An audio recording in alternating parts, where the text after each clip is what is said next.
একদল হচ্ছে জুলাইয়ের চেতনা ধারণ করে, অন্যরা যেন জুলাই বিরোধী, এইরকম অবস্থা তৈরি করে জুলাইয়ের আন্দোলনকারী অংশের মধ্যে যাতে কোনো বিভাজন তৈরি না হয়। আমরা বলেছি যে ঐক্যের ক্ষেত্রে যে সমস্ত জিনিসগুলো বাধা হয়ে দাঁড়াচ্ছে, সরকার সেই সমস্ত বিষয়ে মনোযোগ দিবে। সুষ্ঠু নির্বাচন করার ব্যাপারে তারা একেবারে পূর্ণ প্রস্তুত, তখনই তারা ঘোষণা করতে চান।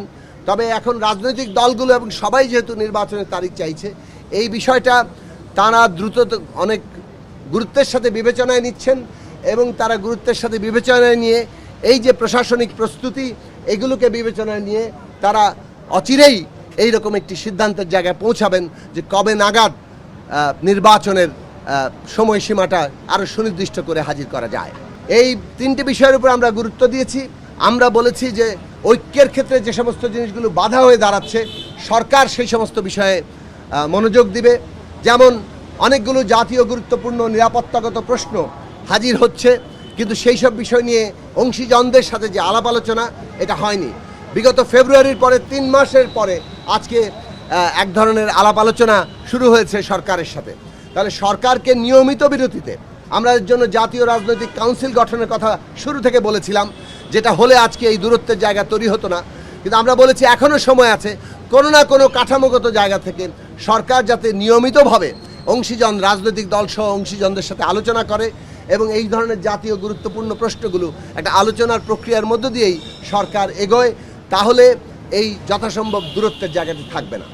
আরেকটি গুরুত্বপূর্ণ বিষয়, জুলাই যে অভ্যুত্থান, এই অভ্যুত্থান দীর্ঘ ধারাবাহিক 15 বছরের লড়াই এবং তার একটা উচ্চতম রূপ হিসাবে জুলাই আগস্টে এসে আমাদের ছাত্র শ্রমিক জনতার আত্মত্যাগ এবং তাদের রক্তের উপর দাঁড়িয়ে একটা অভ্যুত্থান হয়েছে।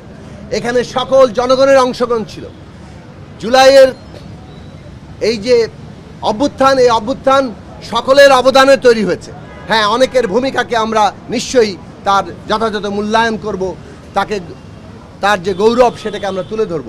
কিন্তু আমরা এমনভাবে জুলাইয়ের অভ্যুত্থানকে ক্রেডিট কোনো একটি পক্ষ কিংবা একটি অংশ যদি পুরোটা দাবি করে কিংবা এমন পরিস্থিতি তৈরি করে যে এর একদল হচ্ছে জুলাইয়ের চেতনা ধারণ করে, অন্যরা যেন জুলাই বিরোধী, এইরকম অবস্থা তৈরি করে জুলাইয়ের আন্দোলনকারী অংশের মধ্যে যাতে কোনো বিভাজন তৈরি না হয়, সেই বিষয়ে সরকারকে সচেতন থাকতে হবে। এবং এই সচেতনতার মধ্য দিয়ে আমরা যাতে একটা ন্যূনতম রাজনৈতিক জাতীয় ঐক্য বজায় রাখতে পারি আমাদের প্রতিদ্বন্দ্বিতা সত্ত্বেও। কেননা ন্যূনতম জাতীয় ঐক্য ছাড়া এই যে গণতান্ত্রিক রাজনৈতিক উত্তরণ, এটা আমরা সম্পন্ন করতে পারবো না। প্রশাসনিক সহ নির্বাচনের আয়োজনের যে প্রস্তুতির মধ্যে তারা আছেন, সেটার ব্যাপারে তারা আরও একটু আত্মবিশ্বাসী হতে চাচ্ছেন, অথবা তারা আরও একটু কমফোর্টেবল, না বলছি যে আর একটু কমফোর্টেবল হতে চাচ্ছেন। অর্থাৎ পুরো জিনিসটা প্রস্তুতিটা সম্পন্ন হয়েছে, এই ধারণাটা সরকারের কাছে তৈরি হলেই তারা ভেবেছেন যে এটা করবেন।